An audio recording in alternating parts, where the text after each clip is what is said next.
Surat Luqman 15. Wa in jahadaka ala an tusyrika bi ma laysa laka bi ilmun fala tuti'huma.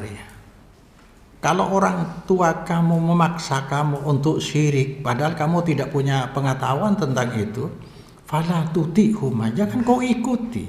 Orang tua jangan kau, padahal yang namanya orang tua digandeng oleh Allah Ta'ala. Wa qadha rabbuka alla ta'budu illa iyyah wa bil walidaini ihsana, digandeng ibadah kepada Allah dan ihsan kepada orang tua.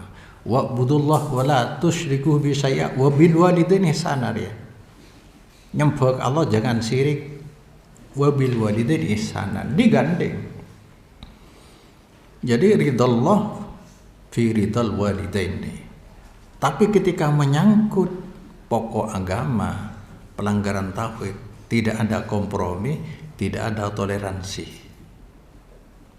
Hari yang terjadi oleh Nabi Ibrahim berdakwah kepada orang tuanya, termasuk Rasulullah, sampai menunggui ketika sakratul maut menjemput Abu Thalib di dekatnya Rasulullah. Ayo man, katakan la ilaha illallah, akan aku jadi saksi di hadapan Allah kelak. Tapi karena banyak paman-paman yang lain yang menghalangi. Apa kata paman yang lain? Abu Jahal, apakah kamu memang rela meninggalkan agama orang tua kamu, Abdul Muthalib? Jadi Abu Thalib sampai tidak sempat mengatakan la ilaha illallah. Tapi kasih sayang Nabi sampai sejauh itu. Lalu turun ayat innaka la tahdi man ahbabta walakinnallaha yahdi man yasha'. Kamu tidak akan bisa memberi hidayah, menyadarkan hati orang lain, walaupun orang itu yang sangat engkau cintai, Muhammad, tidak bisa. Maka hak prerogatif Allah Subhanahu wa Ta'ala. Hari ya karena kepada semua santri sudah sering disampaikan ciri-ciri munafik. Sholat 5 waktu yang paling ditakuti, paling berat terhadap orang munafik, sholat apa? Subuh dan sholat isya. Sudah tahu kan, tapi kamu tetap tidak bisa keluar dari kemunafikan. Harus paksa sambil berdoa kepada Allah, mumpung di dalam pesantren. Pesantren memang didirikan untuk orang mencari ilmu, orang memperbaiki dirinya, dan untuk orang yang ilmu dan ibadah. Jadi artinya bisa dikatakan bertuah, keramat. Pesantren ini keramat, jangan main-main dengan pesantren. Moncang ring mudhure abrokai sebagai media berkah dari Allah.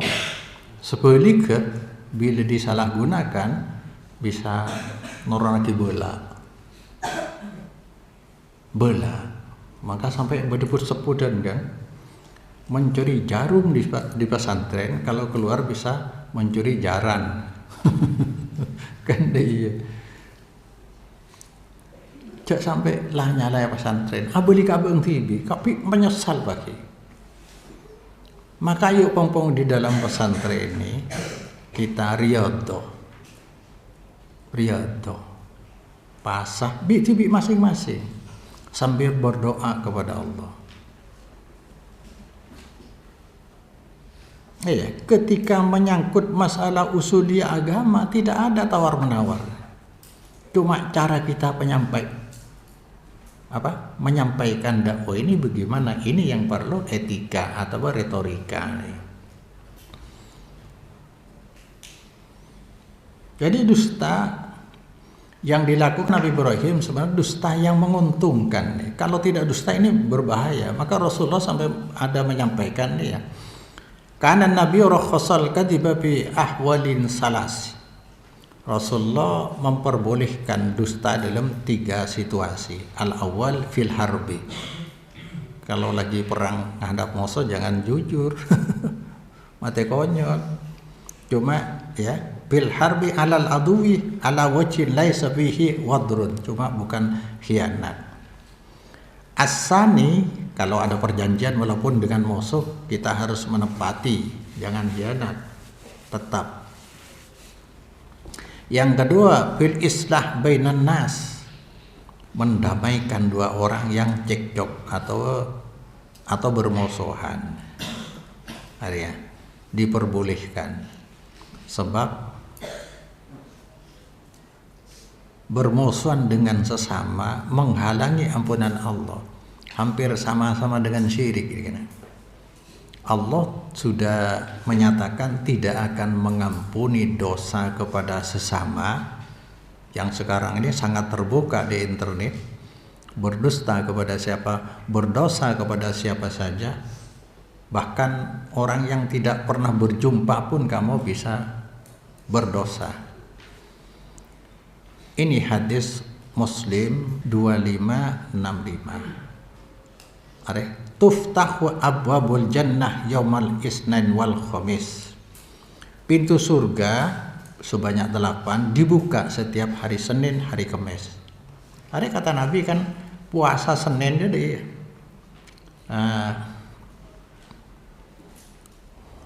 wa yu'radu amali wa ana shaim.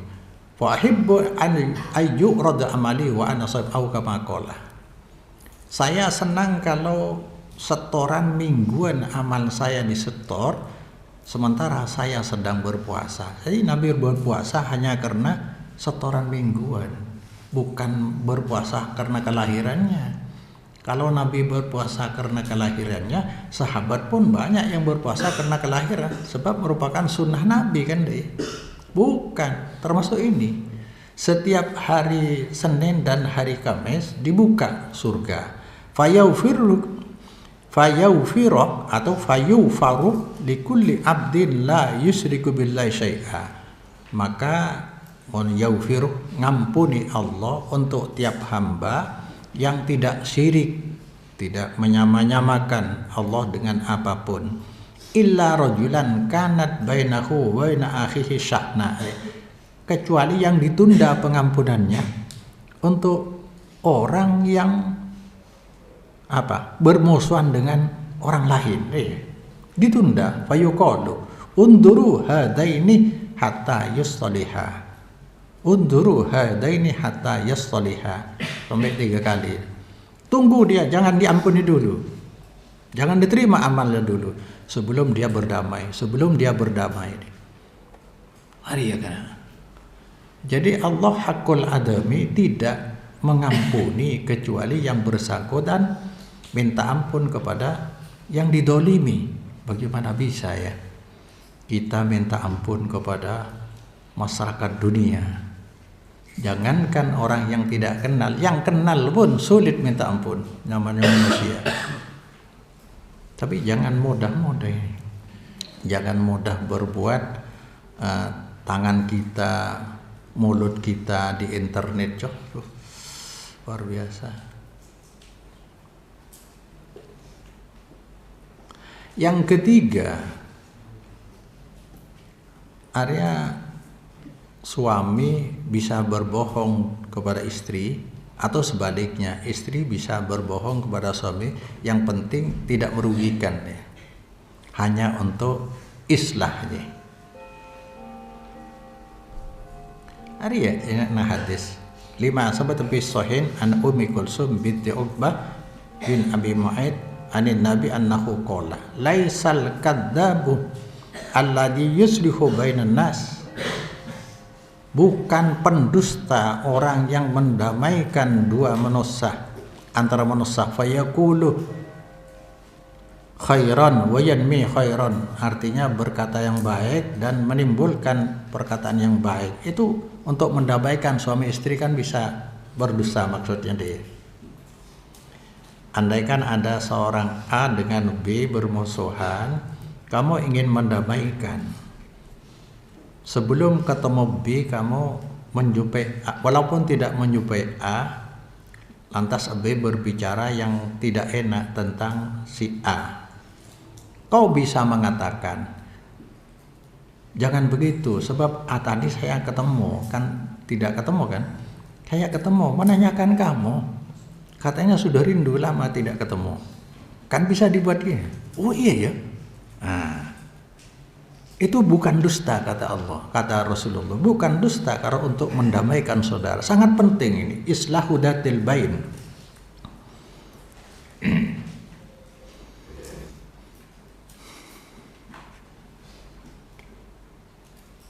Jadi dustanya Nabi Ibrahim mengaku istrinya sebagai saudara perempuan karena yang dimaksud saudara seiman. Demi menyelamatkan istrinya akan dirampas oleh penguasa, sekaligus kalau dibiarkan penguasa akan berzina dengan istrinya, kan sangat fatal. Maka di sini diperlukan bahasa diplomasi. Ya. Kalau kita dusta berapa kali?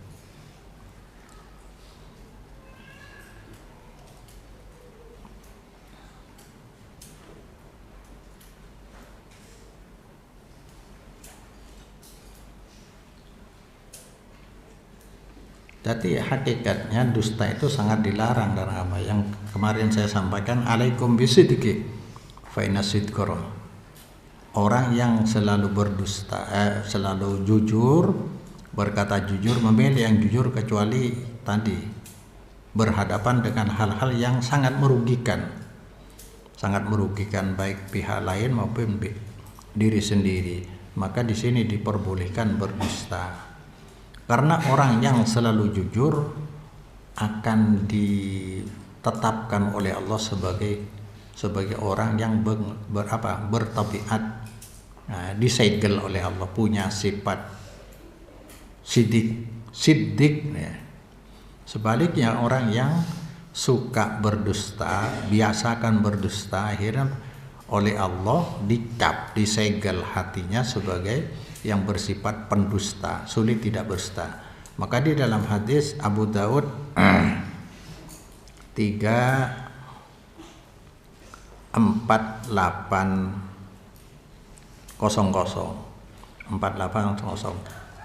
ana za'imun bi baitin fi rabbatil jannah liman tarakal mira wa in kana muhiqqan. Saya, kata Rasulullah, menjamin rumah di pinggiran surga untuk orang yang meninggalkan perdebatan. Perdebatannya kebanyakan hanya mencari kemenangan agar menyelamatkan muka, bukan mencari kebenaran. Sulit orang jujur berdebat, ya sulit.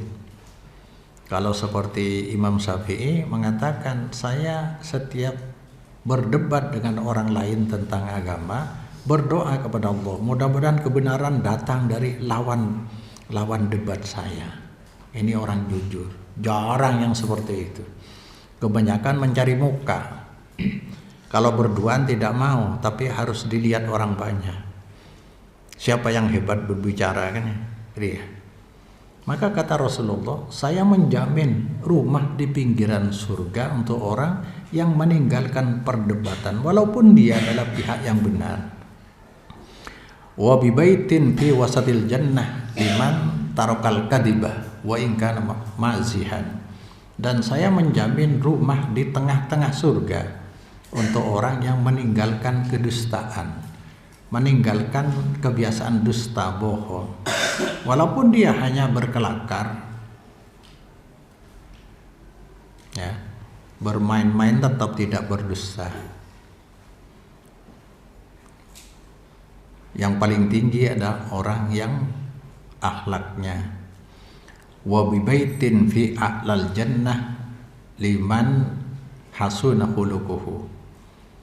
Dan aku menjamin rumah di surga paling tinggi untuk orang yang baik budi pekertinya. Orang yang baik budi pekertinya jelas tidak akan membawa dosa sosial. Karena ancaman di akhirat yang paling mengerikan adalah dosa sosial. Yang kemarin disampaikan, setan ini menggoda manusia 3 tahap. Tahap pertama, kalau bisa manusia tidak mau atau malas-malas ibadah. Kalau itu masih dilanggar oleh manusia, tetap saja beribadah, maka langkah yang kedua oleh setan, bagaimana ibadah itu tidak berpahala. Digodalah oleh setan dengan cara diiming-imingi harta haram. Kalau harta haram ibadah tidak akan diterima karena darah daging yang busuk menurut Allah nih, tidak diterima. Yang kedua bisa dengan iming-iming syirik, riya, syirik, kan bisa hilang pahalanya. Yang ketiga iming-iming dengan berbid'ah. Dengan bid'ah tidak berpahala, bahkan berdosa. Maka diberi tasjin, diperindah pelanggaran ibadah bid'ah di mata manusia agar manusia tidak sampai mendapatkan pahala dari ibadah yang dilakukan, kadang-kadang dengan biaya besar. Yang ketiga, tahap yang ketiga dari setan, kalau setan yang kedua tadi gagal, orang itu masih saja mendapat pahala dari ibadahnya. Yang terakhir nih tidak pernah berhenti yang namanya setan. Bagaimana dia bisa senang dengan dosa sosial, dosa kepada sesama manusia, lebat bergunjing, rasan-rasan, libat mencaci maki, memfitnah. Orang yang suka memfitnah, tidak tahu yang sebenarnya, ikut-ikut hawa, ini berpeluang, berpotensi kelak akan menjadi orang bangkrut di akhirat. Apalagi orang yang sudah jarang ibadah, makanannya haram atau syirik dan bid'ah, masih ditambah lagi dengan dosa sosial. Apalagi yang diharapkan dalam hidupnya sebagai orang beragama. Hati-hati ini. Jadi dakwah sebenarnya menyelamatkan, bentuk kasih sayang. Maka seperti yang sering saya katakan, tidak ada istilah gagal atau rugi dalam dakwah. Dakwah selalu menguntungkan. Dakwah bukan ajang mencari hasil, melainkan medan pengabdian menggapai nilai.